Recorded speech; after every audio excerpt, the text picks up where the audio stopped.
Sourav Ganguly 11,363 runs. ഓഹോ, പിടിച്ചോ. Kumaran ശങ്കരക്കര 14,234. മലയാളിയാണല്ലേ? കുമാരനല്ല, Kumar Sangakkara.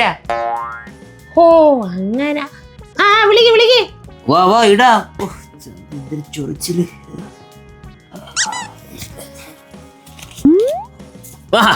Sachin Tendulkar 18,426 runs. എടി സച്ചിനോ? എന്തോന്നച്ചാ ഇത്? എല്ലാ കളിയിലും എങ്ങനെ അച്ഛന് സച്ചിന്റെ കാർഡ് തന്നെ കിട്ടണത്? കശക്കാ നേരത്തെ മാറ്റി വെക്കണം. കാർഡ് എന്നിട്ട് അടുത്ത വിളിക്കാൻ. ശങ്കരം പോയി. അനിൽ കുമ്മിള് 337 വിക്കറ്റ്. നമ്മളെ കല്ലറ കുമ്മിളുള്ളവനാ. ഓ, കുമ്മിളി ജംഗ്ഷനിൽ തിരിയുമ്പോഴേ ഫസ്റ്റ് ഇരിക്കുന്നത് ഇങ്ങനെ വീടാണ്. തന്നെയാടാ, ദിവസം പോണല്ലേ ആ വഴി. ഞാൻ തിരികെ കണ്ടിട്ടില്ല. എന്റെ അമ്മ, ഇത് അനിൽ കുമ്പളെ. കുമ്പളങ്ങയായിരുന്നു. എടാ, ക്രിക്കറ്റിന്റെ ABCD പോലും അറിഞ്ഞൂടാത്ത ഇവളെടുത്ത് എന്തൊരു തേങ്ങ പറഞ്ഞു കൊടുത്തിട്ടും ഒരു കാര്യമില്ല. അയ്യ, എന്നെ അങ്ങനെ ആക്കണ്ട. എനിക്ക് കുറച്ചു പേരെയൊക്കെ അറിയാം. എങ്കില് നീ ഇന്ത്യൻ പ്ലേയേഴ്സിലെ ഒരാളെ പേര് പറഞ്ഞാണ്. മേഴ്സി.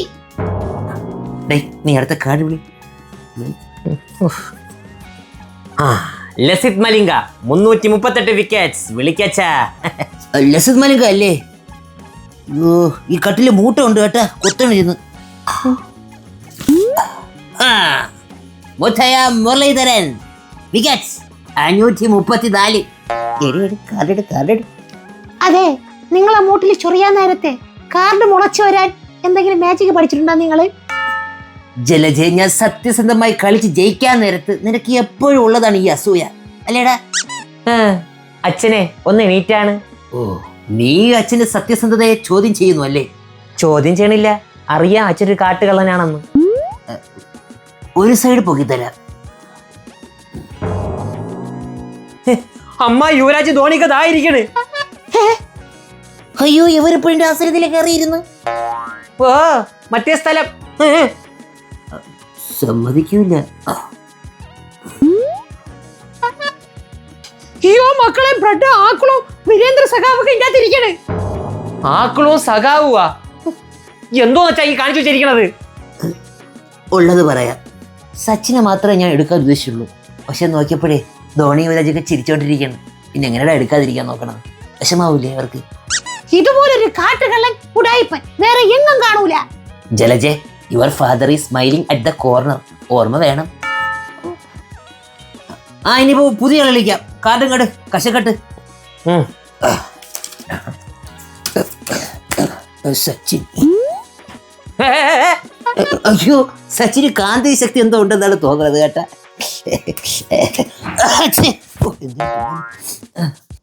എടാ, നമുക്ക് ഇതിന് പകരം ഏണിയും പാമ്പം കളിച്ചാ പോരെ? അതിലെ ഇങ്ങനെ കള്ളത്തരം നടക്കൂല. പിന്നെ ഏണിമാമിന്റെ ബോളിൽ എപ്പോഴേ ഞാൻ പാമ്പിന്റെ നീളവും കുറച്ച് ഏണിയുടെ എണ്ണവും കൂട്ടി. എന്റെ അടുത്താണ് കളി. Hello, Raghu speaking. എന്തരച്ചാ? ജിത്തുവിനെ നാട്ടുകാരെ കൂടെ ചേർന്ന് ലീലാവിലാസ് ജംഗ്ഷനിൽ കെട്ടിയിട്ടേക്കണെന്ന്. എന്തിന്? ഏതാ പെണ്ണിന്റെ പിറകെ പോയാലെന്ന്. ഇതിലായോണ്ട് കൃത്യസമയത്ത് ഞാൻ എത്തി. രാവിലെ എങ്ങാണ്ട് ഇറങ്ങിയതാണ്. എന്റെ ചെറുക്കൻ എവിടെയാണോ അതോ കെട്ടിയിട്ടേക്കണം. മക്കളെ എന്റെ ചെറുക്കനെ കെട്ടിയിട്ടത് ഞാൻ തന്നെടാ. എടാ, എന്റെ ചെറുക്കൻ തലതെറിച്ചവനും തെമ്മാടി തന്നെ എന്നും പറഞ്ഞ നമ്മളാരും അവനെ വീട്ടിൽ കെട്ടിട്ട് വളർത്തിയിട്ടില്ല. എന്നിട്ട് പറയട്ടെ മക്കളെ, ഞാൻ ഇത് ചോദിക്കാൻ നീ ആരടാ? ഞാൻ അവന്റെ തന്താന്ന് പറഞ്ഞ് 5 രൂപ കൊടുത്ത് അവന്റെ ഞാൻ എന്തൊരു 5 വാങ്ങിക്കുന്ന. അതുകൊണ്ട് ഞാൻ അവന്റെ അയൽവാസി. അച്ഛാ, ബഹുത്ത് അച്ഛാ, ഞാൻ തുമാരെ അയൽവാസി ഹൂ. നിന്നെ ഡയലോഗ് അടിക്കാതെ വിളിച്ചോണ്ട് പാടാ. നിനക്ക് ഓരകൂൻ അറിയാമോടാ? ഇല്ല. അറിയാത്ത നന്നായി പാടാ മക്കളെ. കെട്ടിക്കിടക്കണ ഞാൻ എങ്ങനെ വരാൻ? എന്റെ ചെറുക്കര 65. ചേട്ടാ, ഒരു പിച്ചാത്തി ഉണ്ടോ? ബ്ലേഡ് ആണെങ്കിലും മതി, കുഴപ്പമില്ല. ഞാൻ കടിച്ച് പറിച്ചെടുത്തോളാം. നിന്റെ മാംസം വരുന്നല്ലേ, നല്ല ടേസ്റ്റ് ഉണ്ട്. വാടാ, ഇനി ഇവിടെ നിൽക്കണ്ട. നമ്മുടെ കുടുംബത്തിലാരും ഒരു പെണ്ണിന്റെ പിറകെ പോയ ചരിത്രമില്ല.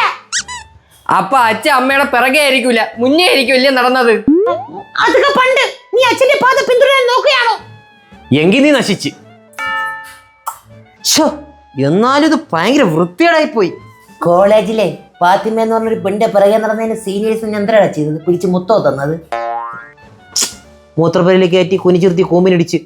അച്ഛാ, അത് ഇൻഡോർ അല്ലേ, ആരും അറിഞ്ഞില്ല. ഇത് ഔട്ട്ഡോർ. നാണക്കേടായില്ലേ? ഓ, നാണക്കേട്. നിന്നെ ഇടിച്ചത് ചോദ്യം ചെയ്യാൻ വന്ന എന്നെ അവന്മാർ എന്താടാ ചെയ്തത്? അവന്മാര് നടുറോട്ടിൽ വെച്ച് അച്ഛന്റെ മുണ്ട് ഊരിക്കൊണ്ട് ഓടി. അത് നാണക്കേടില്ലല്ലേ? അത് അച്ഛന് നാണക്കേട്, എനിക്ക് നാണക്കേടല്ലോ. അന്ന് ഞാൻ ജംഗ്ഷൻ വഴി 25 ഓട്ടമുള്ള നിക്കർ ഇട്ടുകൊണ്ട് ഓടിയ ഓട്ടം. ഓ, മുരളീരെ ഓട്ടം ഉള്ളതുകൊണ്ട് ഞാൻ രക്ഷപ്പെട്ട്. അങ്ങേരെ നിക്കർ ഓട്ടം ഉള്ളതായിരുന്നാ? ആ ഓട്ടയല്ല, അവന്റെ ഓട്ടോറിക്ഷയിൽ കയറിയാണ് ഞാൻ വീട്ടിലെത്തിയെന്ന് മുണ്ടുകാളയായിട്ട്. നിങ്ങൾ അതൊന്നും പറഞ്ഞോണ്ടിരിക്കാതെ ഇതിനൊരു തീരുമാനം ഉണ്ടാക്കി. എനിക്ക് ഇപ്പോഴൊന്നും ഒരു മരുമോള് വേണ്ട. ജിത്തു, എന്താണ് എന്റെ സ്റ്റാൻഡ്? ബസ് സ്റ്റാൻഡിൽ വെച്ചാണ് അവൾ ആദ്യമായിട്ട് കണ്ടത്. പിന്നീട് കാണുന്നത് ഓട്ടോ സ്റ്റാൻഡിൽ വെച്ചാണ്.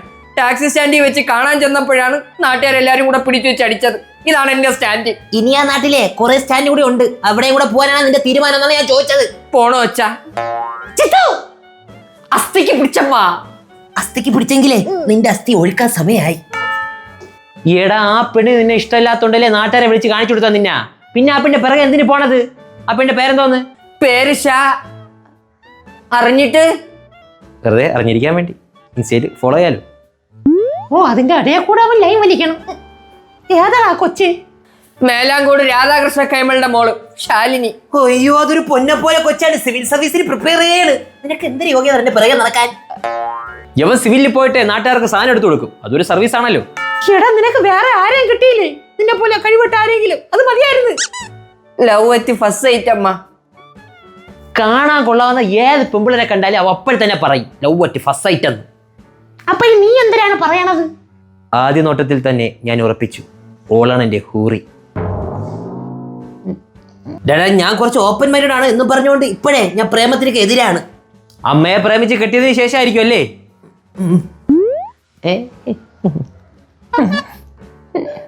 എന്തൊരു വർത്താനം വെച്ചാ. കുവൈറ്റിൽ കയറിപ്പോയ സൈലന്ത്രി മാമിയ ബോട്ടിംഗ് വഴി വിളിക്കാൻ പറ്റുമെന്ന് ഞാനല്ലേ അച്ഛന് പറഞ്ഞു തന്നത്. അതൊക്കെ ഉള്ളത് തന്നെ. എന്നാൽ അവളെന്തിന് നിങ്ങളെ വിളിക്കാൻ പോയാ? അതവള് തിരിച്ച് നാട്ടിലോട്ട് വരുമ്പോഴേ എനിക്ക് കുറച്ച് കോടാലി തൈലം കൊണ്ടുവരാൻ വേണ്ടി പറയാൻ വേണ്ടി ബോട്ടിംഗ് വഴി വിളിച്ച്. കോടാലി അല്ലേ? കോടാലി വെച്ച് ഞാൻ തന്നോളാം. നിങ്ങൾ കാര്യങ്ങളിൽ തെന്നി മാറുകയാണ്. ഇവ പിറകെ നടന്ന കൊച്ചിന്റെ വീട്ടുകാർ രാത്രി ഇത് ചോദിക്കാൻ വേണ്ടി ഇങ്ങോട്ട് കയറി വന്ന ഇവിടെ മനുഷ്യന് സ്വസ്ഥമായിട്ട് ജീവിക്കണം. നീ മറ്റേ PSC പഠിക്കാൻ പോയപ്പോഴേ ഏതോ പെണ്ണിനെ നോക്കി കടപ്പുറ കളവി വന്നത് ഓർമ്മ ഉണ്ട്? അതങ്ങോട്ട് പെട്ടെന്ന് ഓർമ്മ കിട്ടില്ല അച്ഛാ. കാരണം അവളുടെ ആങ്ങൾ അന്ന് രാത്രി പങ്കായം വെച്ച് എന്റെ തലക്കടിച്ചപ്പോഴേക്കും എന്റെ ഓർമ്മകളെല്ലാം പോയില്ലേ. എങ്കി മക്കളെ അകത്ത് പോയി റെസ്റ്റ് എടുക്കി. ഇത് അച്ഛൻ ഡീൽ ചെയ്തോളാം. ശരി, അച്ഛന് ഉചിതമായ ഒരു തീരുമാനം എടുക്കൂ. അവന്റെ ഭാവിയാണ് നമുക്ക് വലുത്. വാ, ആയിക്കോട്ടെ. എടാ, അച്ഛൻ പറഞ്ഞ അച്ഛനെയും ബഹുമാനമില്ല ഒരു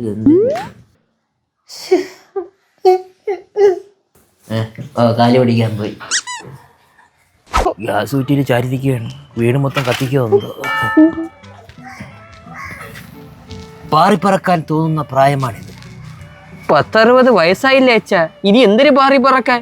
എന്റെ കാര്യമല്ല, നിന്റെ കാര്യമാണ് ഞാൻ പറഞ്ഞത്. ഈ പ്രായത്തിൽ പ്രണയങ്ങളുണ്ടാവാം, ഇഷ്ടങ്ങളുണ്ടാവാം. ഇറ്റ്സ് ക്വൈറ്റ് നാച്ചുറൽ, സ്വാഭാവികം. നിന്റെ ഈ പ്രായത്തിലെ ദണ്ട അച്ഛന്റെ പിറകെ കുറെ പെമ്പിളര് നടന്നിട്ടുണ്ട്. എങ്ങനെ? അല്ല, അച്ഛൻ കുറെ പെമ്പിളര് പിറകെ നടന്നിട്ടുണ്ടെന്ന് പറയുന്നതായിരിക്കും ശരി അല്ലേ? അതെ അതെ. അപ്പൊ ഈ പ്രായത്തില് മക്കള് ഇപ്പൊ ചെയ്യാനുള്ളത് ജോലി വാങ്ങിക്കുക, നല്ലപോലെ പഠിക്കുക, പഠിച്ച് ജോലി വാങ്ങിക്കുക. അതാണ് വേണ്ടത്. ഓക്കെ? അവളെ മുഖം എന്റെ മനസ്സിൽ നിന്ന് പോണില്ല. അത് പോകാൻ ഞാൻ പണ്ടുപയോഗിച്ചൊരു ട്രിക്കുണ്ട്. അവളെ ആങ്ങളമാരെ മുഖം മനസ്സിൽ വിചാരിച്ചാൽ മതി, അപ്പൊ പോവില്ല. പറ്റൂല അച്ഛാ. എടാ, അതിന് ആ പെണ്ണെ നിന്നെ ഇഷ്ടമല്ലല്ലോ, പിന്നെ എന്തിനേയും ഇഷ്ടപ്പെടുത്തണം. അതിനച്ഛൻ എന്നെ സഹായിക്കണം. അവസാനം തന്തിരം മണ്ടേ കൊണ്ടിട്ടല്ലേ. ഞാൻ ഈ വയസ്സാം കാലത്ത് എന്തേ കാട്ടാലാണ്. അത് തന്നെ, വയസ്സായി, ഇനി അധികം നാളില്ല. അതുകൊണ്ട് മക്കൾക്ക് ഇഷ്ടമുള്ളതെല്ലാം ചെയ്തു നിന്നിട്ട് പെട്ടെന്ന് അങ്ങ് പോയി. ഇവൻ ആരുടെ കെട്ടിവെച്ചുകൊണ്ടു? അവിടെ കെട്ടിയിട്ടാ മതിയായിരുന്നു. അച്ഛൻ എല്ലാം എടുത്തല്ല? ഓ, എടുത്തടാ, എടുത്ത്. രണ്ടും കൂടെ ഇങ്ങോട്ട് പോണേ. യവനെ ഒരു കൗൺസിലിംഗ് അത്യാവശ്യമാണ്. അങ്ങനെ ഒരു ഡോക്ടറിനെ കാണിക്കാൻ വേണ്ടി പോകണം. അവന് പ്രേമോ ഇഷ്ടമൊന്നും വേണ്ടെന്ന് പറഞ്ഞവൻ. എന്നാലും നമ്മളെ ചെറുക്കല്ലേ, അങ്ങനെ കൊണ്ട് കാണിച്ചിട്ട് വരാം. ആ, നല്ല കാര്യം. ഇനി അമ്മ ഒരു കാര്യം പറയട്ടെ മക്കൾക്ക്. മക്കൾക്ക് ആ കൊച്ചു ചേരൂല. അതുകൊണ്ടല്ലേ അമ്മ വേണ്ടാന്ന് പറഞ്ഞത്. അല്ലെങ്കിൽ എപ്പോഴേ പിടിച്ച് കെട്ടിച്ചെന്നേനാ. എന്തുകൊണ്ട് ചേരുന്നില്ല? ശവന്നാറി എത്തി. അതെ, പിന്നെ ആ കൊച്ചിന് അവന്റെ അത്ര പൊക്കമില്ല, അതാണ്. ആ പെണ്ണിന് എന്റെ എത്ര പൊക്കം ഇല്ലേ?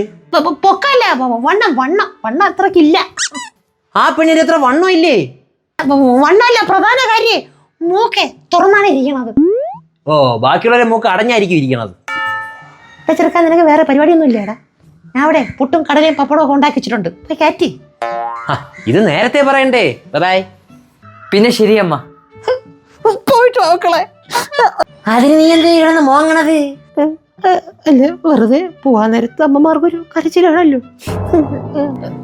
പോയിട്ട് വരാം. പോയി നോക്കട്ടെ, പറ്റുമെങ്കിൽ തിരിച്ചു വരാം.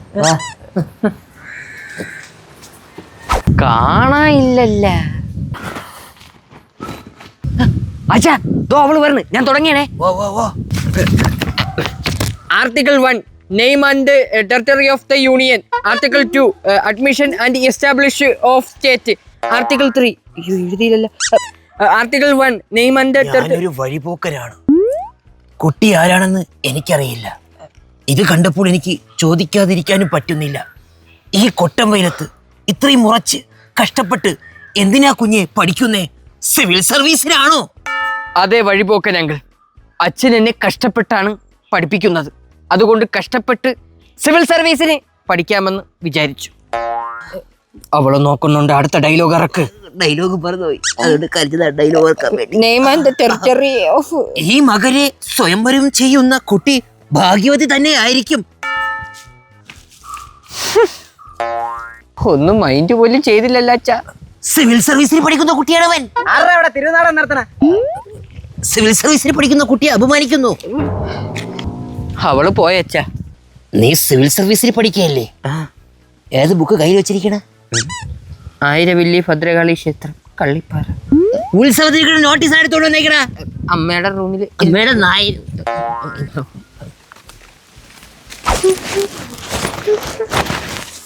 വരണം.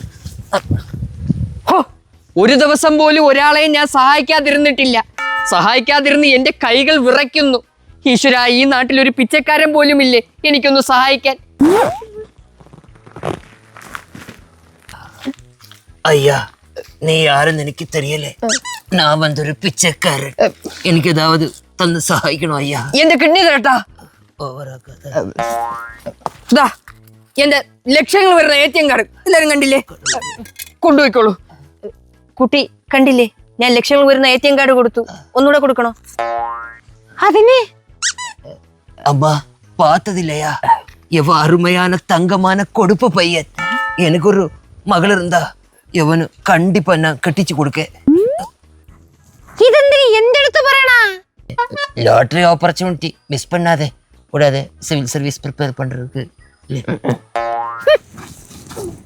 അവൾ ഇതിലും വീണില്ലല്ലോ അച്ഛാ. എന്റെ മേക്ക് ഓവർ വെറുതെ ആയി. അച്ഛൻ ഈ വേഷം നന്നായിട്ട് ചേരണുണ്ട്. ഇത് സ്ഥിരാക്കി കൂടെ? മിക്കവാറും സ്ഥിരാക്കേണ്ടി വരും. ഈ വിഗിൽ അച്ഛൻ പൊളിക്കും. നാട്ടുകാരെ എന്റെ നെഞ്ചാങ്കൂടെ അടിച്ച് പൊളിക്കാതിരുന്നാ മതി. അങ്ങനെയൊന്നും സംഭവിക്കൂല. അച്ഛന് പറഞ്ഞതില്ല ഓർമ്മ ഉണ്ടല്ല. അച്ഛനാണ് ഗുണ്ട. അവൾ നടന്നു വരുമ്പോൾ അച്ഛൻ അവളെ തടയുന്നു, കൈ കയറി പിടിക്കുന്നു. അപ്പോഴാണ് എന്റെ മാസ് എൻട്രി. അച്ഛൻ എന്ന വലിയ ഗുണ്ടയിൽ നിന്ന് ഞാൻ അവളെ രക്ഷിക്കുന്നു. പേര് കേട്ട ഗുണ്ടായി എന്റെ പേരെന്തോന്നു? മുട്ടസുർക്ക സുര. അതൊന്നും കുഴപ്പമില്ല. വാരി മതി, സമയമില്ല. പോ.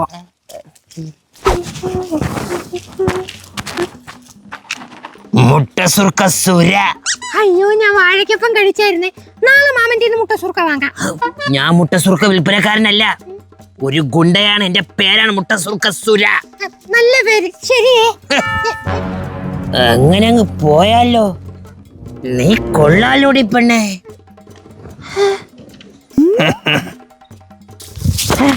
എന്റെ പെണ്ണിനെ ആരും ഉപദ്രവിക്കുന്നു. അവനെ ഞാനിന്ന് കൊല്ലും. എടാ,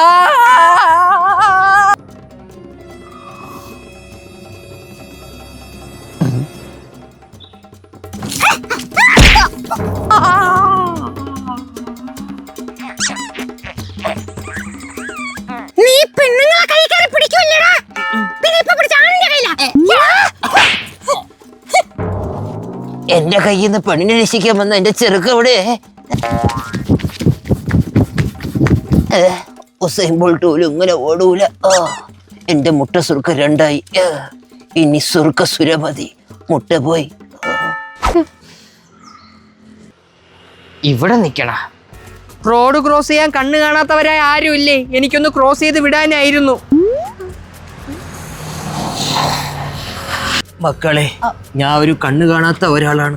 എന്നെ റോഡ് ക്രോസ് ചെയ്യാൻ സഹായിക്കണം. അതിനല്ലേ മാമ ദൈവം എന്നെ സൃഷ്ടിച്ചിരിക്കുന്നത്. മോളെ, ഇതുപോലൊരു യുവാവിനെ കിട്ടാൻ പുണ്യം ചെയ്യണം. മോള് വേണമെങ്കിലേ അവനെ കെട്ടിക്കോ. മാമന് കണ്ണുകൊണ്ടുകൂടാത്തല്ലേ, പിന്നെ ഞാൻ ഇവിടെ നിൽക്കണ അങ്ങനെ ഉണ്ട്.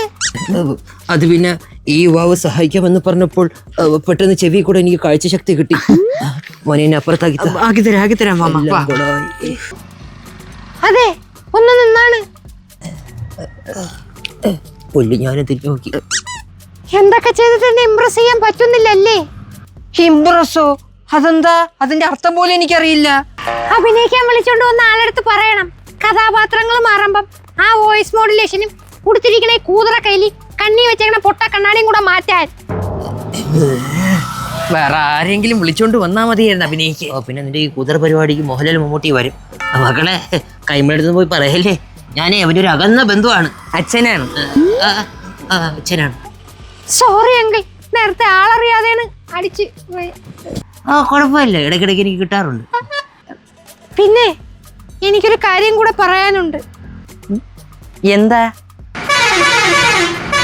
ആരായിരുന്നു ഹോണടിക്കണ? മക്കളെ,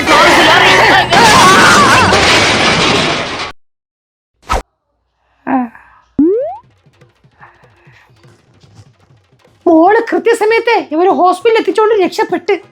ഇല്ലെങ്കിൽ രണ്ടുപേരെ പേര് റേഷൻ കാർഡിൽ നിന്ന് വിട്ടായിരുന്നു. എന്നാ ശരി, ഞാൻ പോട്ടെ. എന്റെ അടുത്ത് നേരത്തെ എന്തിനാ പറയാണ്ടെന്ന് പറഞ്ഞല്ല.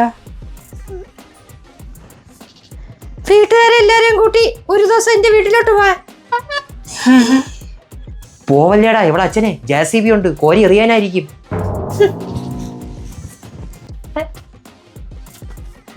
ഇതിന് വരാൻ പറഞ്ഞ പാലിയാച്ചാ വീടിന്റെ. അച്ഛാ, ടോറസ് കയറിയാൽ എന്താ, നിനക്ക് പെണ്ണ് സെറ്റായില്ലേ? അച്ഛാ, ഒരു ടോറസും കൂടെ കയറാനുള്ള ആവതേ അച്ഛനുണ്ടാ? ഞാൻ ആര് ഈ കയ്യിലൊക്കെ ഇട്ടിച്ചെന്ന് ചെയ്യണം പോകണമെന്നറിയാമോ? ഈ നായിന്റെ മോനെ ഞാൻ കൊല്ലും.